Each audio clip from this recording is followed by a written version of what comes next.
Hi guys, good morning. Dito ko ngayon sa bahay.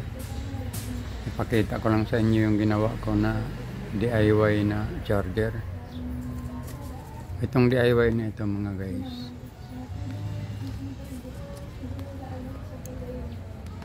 Itong DIY mga guys, yung ginawa ko ng charger. Binigay ito sa anak ko galing sa kotse niya. Na kasi tatlo yata yun sa kotse niya, binigay sa akin kasi problema namin dito sa bahay pag walang kuryente. Ito ginawa ko, tingnan mo, katali lang sa nylon mga guys, at dinikitan ko ng may tiban para hindi usog-usog yung nylon. Ngayon ito gumagana na, sinaksak ko hinabit ko sa battery. Yung battery naman, yung pinaglumaan niya doon sa sa sakyan niya. Ito, may power na mga guys. May power na guys. Jay, pakisaksak nga Jay nito Jay. Dito. Anong gagawin? Isaksak mo dito sa para kung makita nila parang yung talagang kumakarga.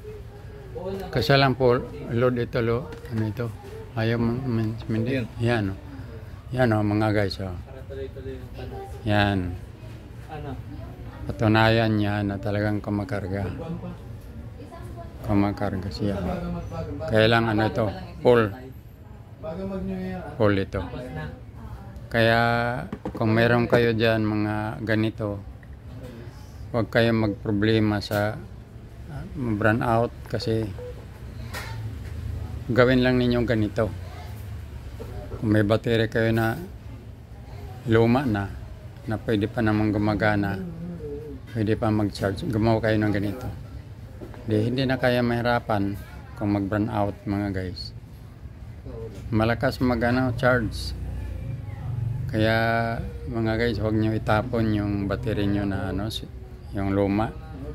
Tapos tindahan din ng mga kotse, mayroon din pinagbibili ito na ganito charger sa doon sa kotse. Yun lang bilhin mo. Kata ito mga wire, marami naman sa tabi-tabi yung mga wire dyan. Hanggang dito na lang mga guys, kaunting kalaman sa mawala tayo ng kuryente, brown out. Hanggang dito na lamang mga guys, bye.